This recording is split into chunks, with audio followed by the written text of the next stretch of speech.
going at 200 miles an hour and everything's under control, you're getting the parts you need, you're servicing your customers in a correct way, everything's fine.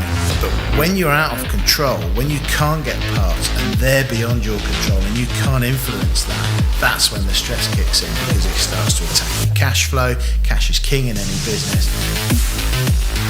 Welcome to the MTD podcast. I'm Giovanni Albanese, hosting today's show, a passionate engineer and a proud member of the MTD team. I'm really excited to be at Superstar Components today near Lincoln on the hottest day of the year.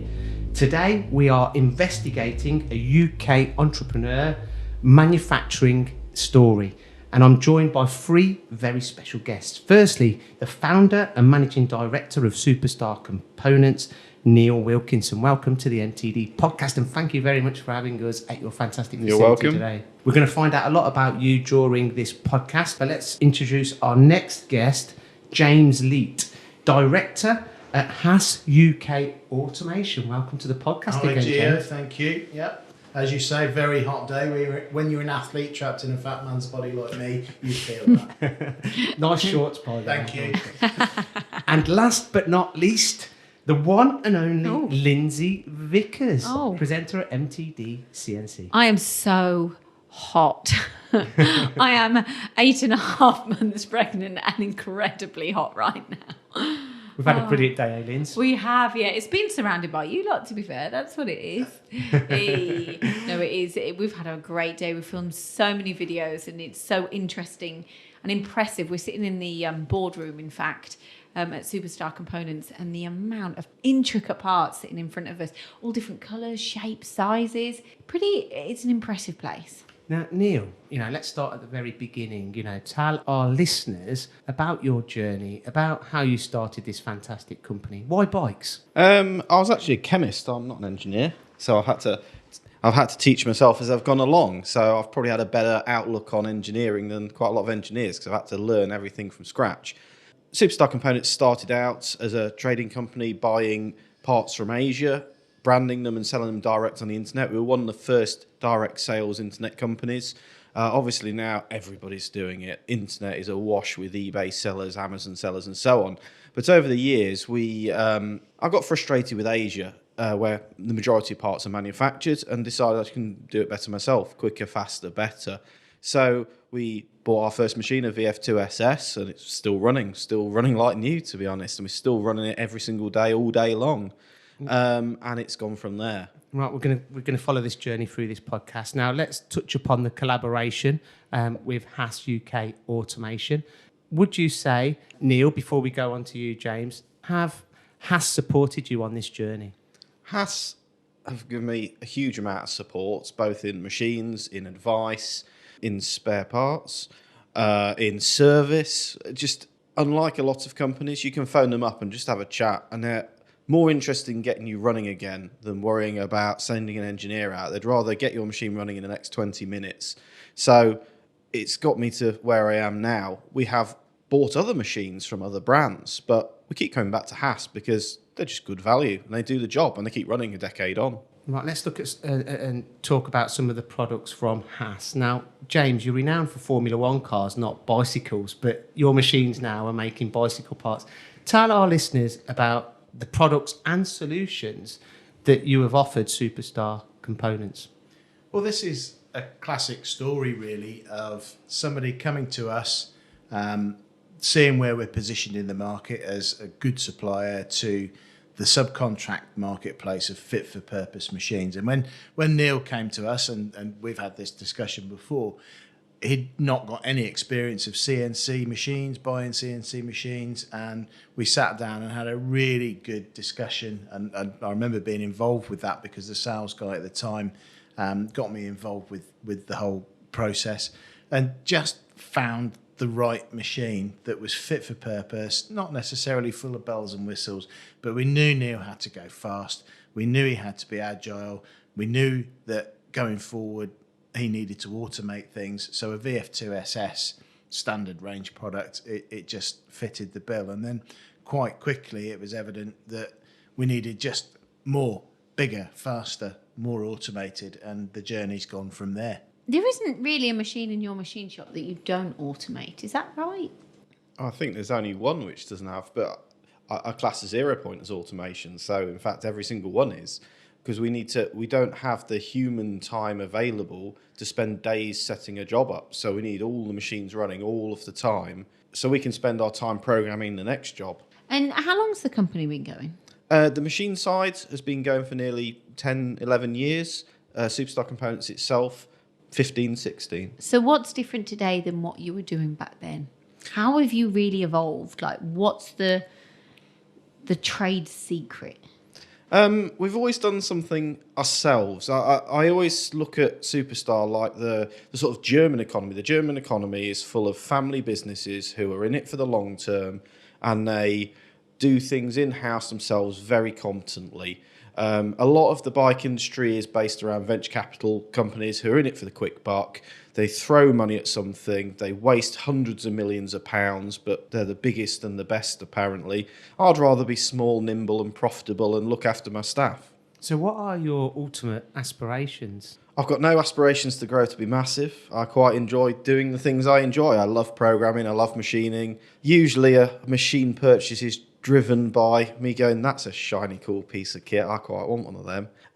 So I just want to focus on the parts which I'm good at and look after my customers. So what is the most important part of your business? Is it reducing cost per part? It's keeping things simple.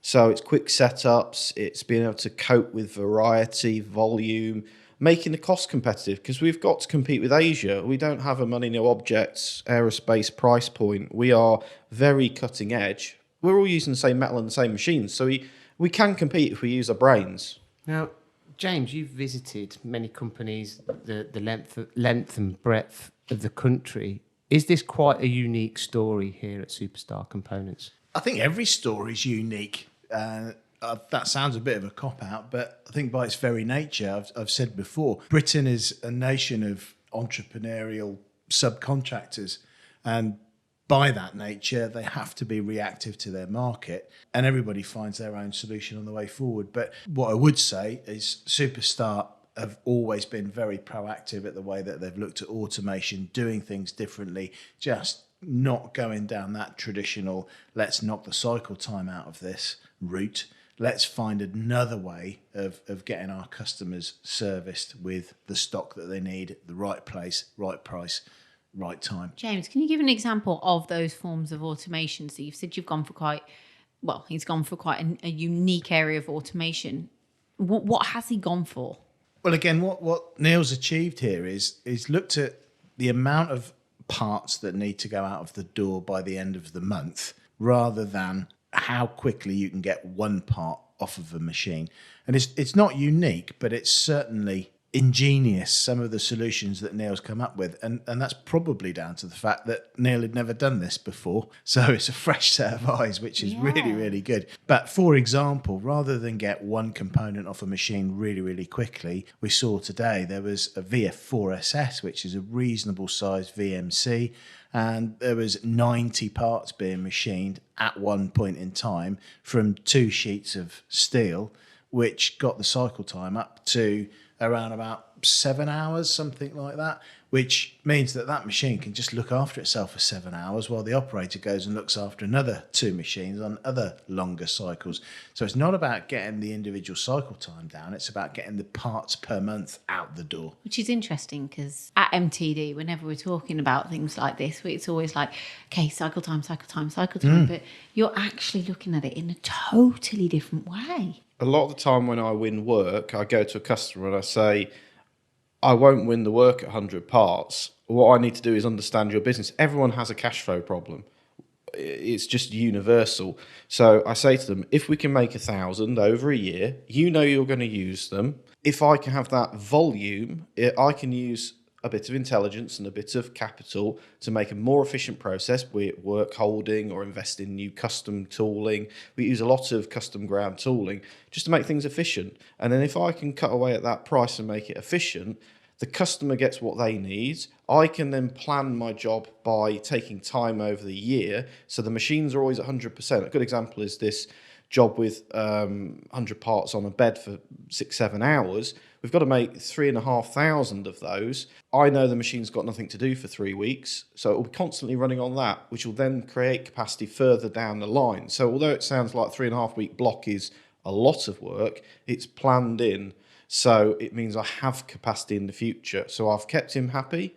I've kept future customers happy. And because it's efficient and it runs for, 10 minutes of human time per day for thousands and thousands of parts, the cost can be quite competitive. And also because I can do that, the customer gets a long-term economy of scale price. So they get it very competitive, and the availability. The key thing is that they can turn the volume up or down on what they need. If they suddenly get twice the sales, they can pull twice the components out, because we're not making them in a panic as we need them. Everything's planned ahead, and that's where a lot of my work sits. You work quite differently to a lot of companies that I've visited personally. You think out the box. Some people are scared of change.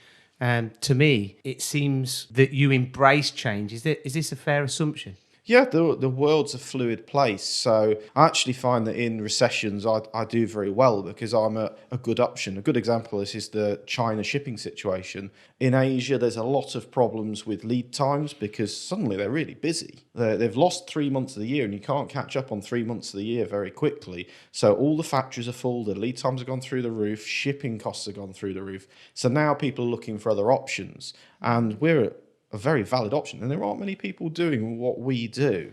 I'd like just to explain and describe Neil to the audience. He's quite an entrepreneur. He's sitting here super chilled. He's got his non-alcoholic beer that he orders off Amazon. What was the other thing that you order off Amazon as well? On a monthly basis? Of energy drinks. Lots of energy drinks. To make me work in the morning. Exactly. He works till like 11 o'clock at night. And James here has kindly bought us some ice creams today. So we've had a fantastic day, but it has genuinely been so interesting hearing and seeing the fact that you don't think of things in a standard way. You really, really do think out the box. You do. And you see that in your business. In the background, quite a lot of machines were working. So although I haven't loaded the machine today or really done much, a lot of the machines are still running. Well, I've got another story for you. We just had to pop out of this podcast, before we started the podcast, to go and find some additional gear for the podcast. And whilst we were down into the manufacturing facility, Neil took it upon himself to go and load a few machines. Well, we got down. You are a workaholic for sure. Now, can we move on to your supply chain? What kind of problems does this cause, especially in this kind of pre-COVID environment that we're all living in? The world has always been difficult on lead times. The majority of my competitors are box shifters, so they don't manufacture anything, they don't design anything. They just go to a factory who manufactures something like a toaster. They say, stick my logo on it, I want a container of it, which is fine when the world's working fine. But at the moment, the lead times are so bad. We're talking 800 days for Shimano e-bike stuff, for example, is what I've been quoted by my customers. And people can't cope with that. You've got car factories who can't sell cars because they can't get one chip. They haven't got any wheel nuts. It's always been my adage. If you've got a car factory with no wheel nuts, you can't even get the cars off the line. It doesn't matter how many alloy wheels and engines you've got.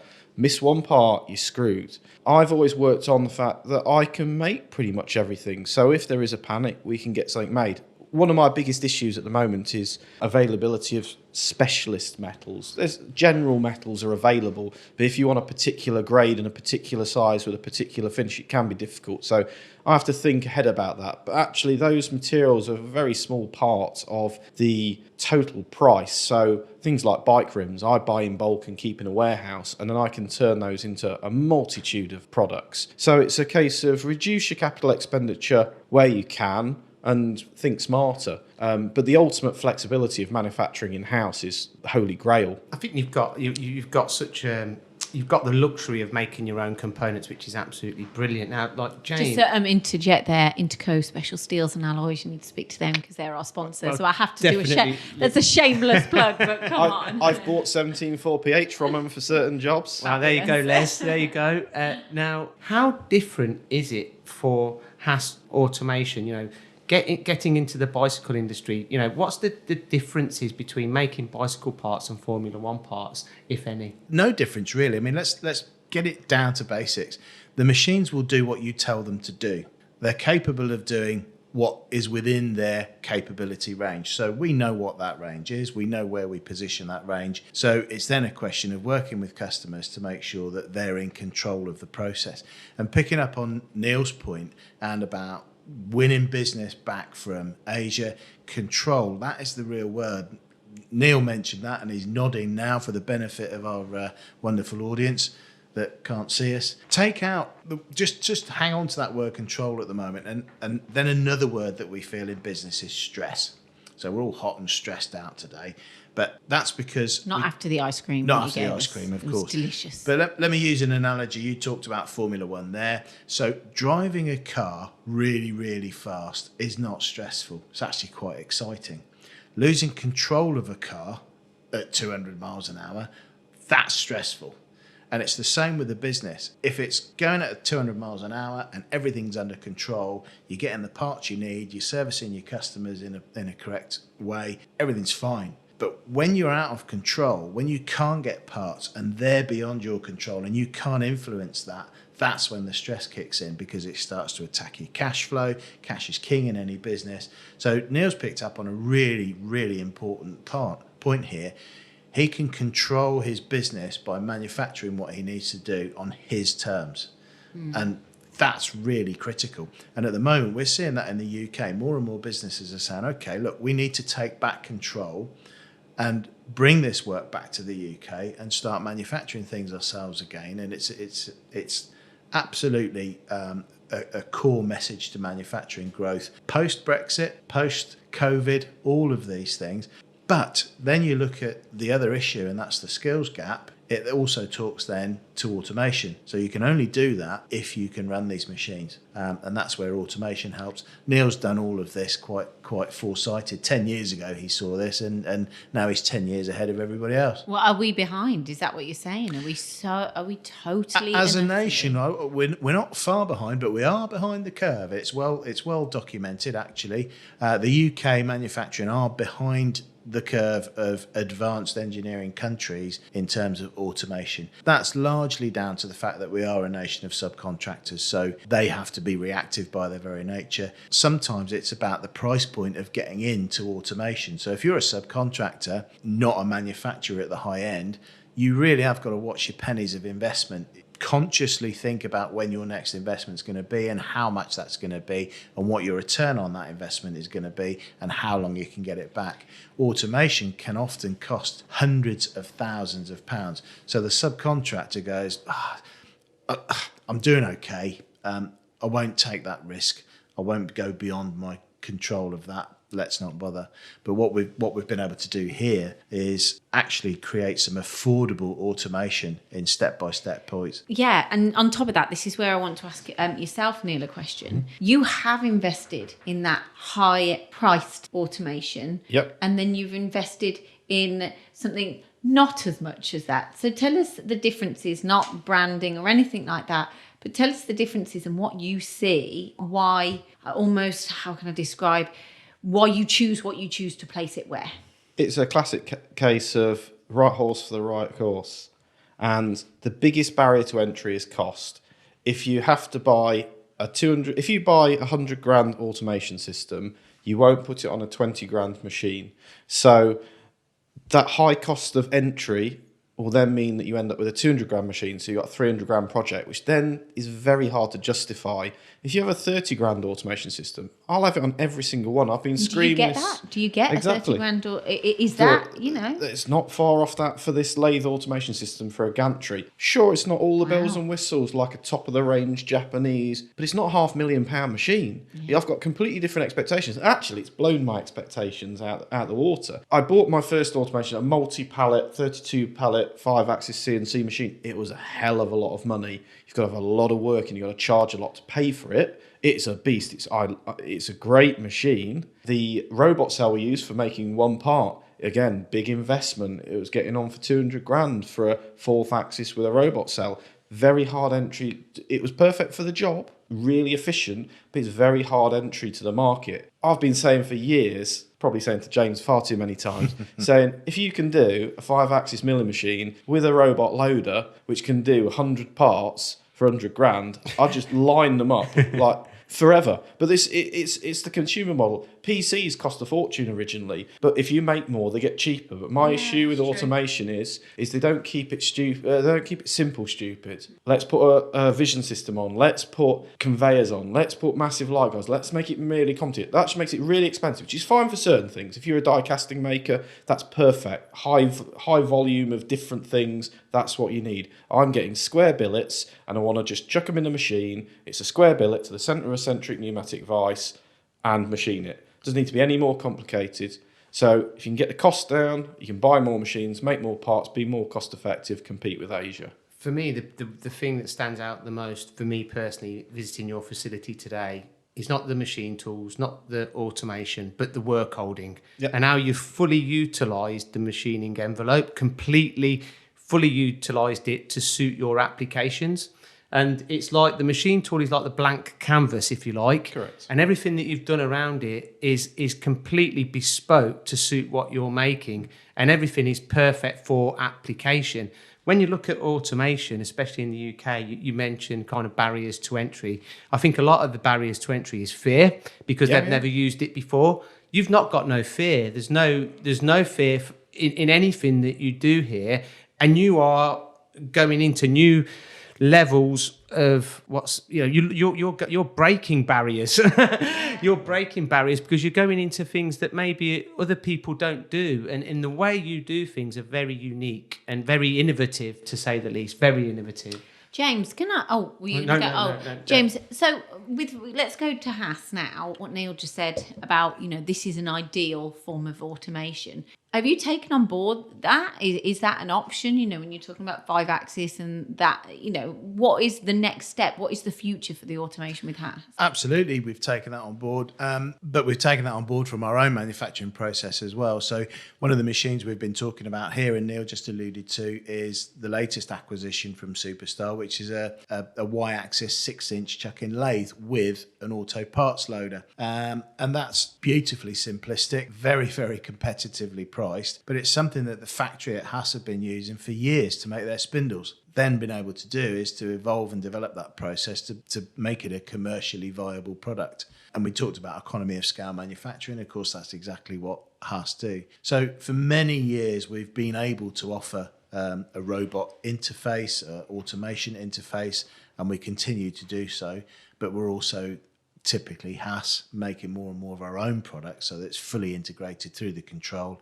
And of course, it's a one-stop shop if you need help, support, maintenance. Have you got any different exciting projects like breaking news or anything that maybe people don't know about, or should I not even be asking this? Well, like the comment about the fact that I've got shorts on, I haven't, by the way. You'd love to have some shorts I'd love to have some shorts on, but these things get out and then they don't actually come out to be true, do they? So, no, I mean, the factory are always evolving, even their current products. The VF1 has evolved for the last 30 odd years, but essentially a VF from Haas is still a VF, but enhancements happen in the software, the mechanics and everything else. It's a constant process. It'd be crazy not to be. It's the same with automation. The difficulty with automation previously has always been the interface, and will continue to be so, because if we install a third party's automation equipment, we have to talk about who is running this, who's the master, who's the slave. To blame as well if something goes wrong. Well, and also then there's health and safety, there's what system is driving which system. It becomes complicated, and suddenly you can throw 50 grand at just making the two things talk to each other. The ability to make things simple, keep things simple, this is where Haas come to the party, and don't claim to be all things to all men. As usual, we just do a fit for purpose thing that will do to an extent what we need to do. If you want it to do something else, then we've got another solution, but we need to look outside the box. How important is it to your business and that this solution is fully integrated with the automation? Strange to say that. The reason on the lathe why we went with this one was because we could have got a robot cell from anybody. Problem, as James said, is as soon as you involve an integrator, it's 50 grand on top for paperwork. And it does feel like that from a buyer's point of view. I'm sure there's a huge amount of work that goes in it. I want to buy a domestic appliance effectively. It's not to downplay the quality of the machines. You expect your washing machine to last forever and just keep working and be simple and be cheap. So it's not cheap as in poor quality, it's mass produced and it's engineered to be very good value, and that's what Superstar is. We're not cheap, we're good value. So I love the ST10 because there's videos online showing you how simple it is to use. I have a certain robot manufacturer's robot. It is in a language is like speaking a different language. It's incredibly flexible to do anything you want, but I need to again keep it simple, stupid. The Haas control, you just go onto it, it just runs you through a load of questions. What's the size, what's the spacing, what's the height? You drive it in, you pick it up, you put it in the chuck. That's everything it needs to know. So it's not over-engineered. It does what it says on the tin. It's not over-engineered. Exactly, literally exactly what it is on the tin. It's simple to use. It's all through the control. Fit for purpose. Exactly. Literally, you can just get on it. Anybody can get on it, and within 20 minutes, you're running it. And that's how it should be. It shouldn't be a exercise of a Mensa test to be able to get this blooming thing to work. And this is why I'm twisting James' arm about 5-axis with a robot, because I can go and buy a robot cell for a Haas machine, but it's a pain in the arse compared to just using their robot cell. Their robot cell isn't quite big enough for my liking, so I want a longer robot. A few little tweaks. We're working on it. This is what I was trying to get out of you earlier, guys. But this is why the beauty is it's simple. It just works, and this is why you go for the big integrated 5-axis machine pallet loaded things, because they just work. And at this end of the market, for a more consumer level machine, just a 3-axis milling machine or a normal, they're capable of making anything. Again, I don't want to spend 150 grand on a robot cell. I want to spend 50 grand on it so they can buy another 3 5-axis machines. So effectively, it's return of investment. Exactly. What you're saying is return of investment, basically. It's more the ease of spending the money. To spend 350 grand on a machine is quite a tall order. If somebody said, a 5-axis machine with a robot load which will run 24 hours a day and it's 150 grand, oh, whatever, I'll order it today. Go on, here's my credit card, just do it. That's the key to it. And that's how easy it is to do, because you can see the return on investment in weeks, not months. And we're coming to the end of this podcast now, just to round up and summarise. Without automation, could you have been as successful as you've been to date so far? No, absolutely not.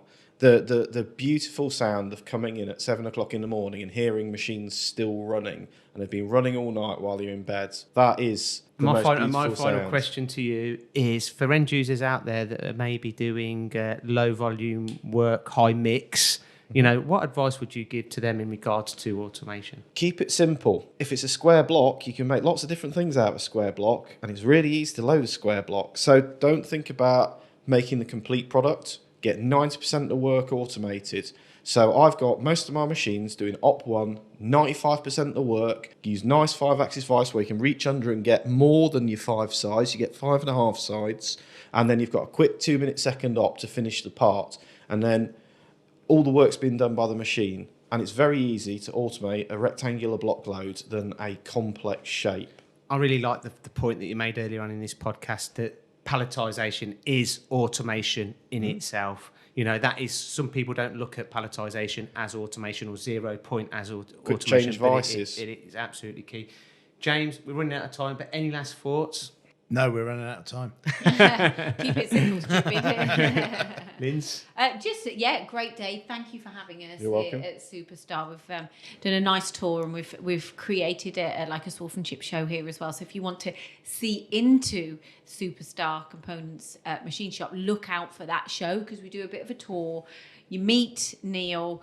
We talked to James about these machines, so you've got a visual representation. You can really get into the mind of Neil and the team here by watching that show. That's not just a shameless plug. I think sometimes it's great to listen to it all, but to see it all in action, I think it's really important. So really appreciate you having us. It's been a pleasure, and you can go onto the website and look at the components that Superstar Component make, and you can also go onto the Haas website and check out some of their machine tools and automation solutions. We really hope that you've enjoyed the latest MTDCNC podcast. Until next week, MTD Podcast.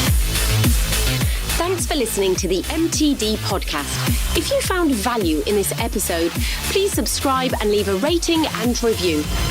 Find more episodes on mtdcnc.com.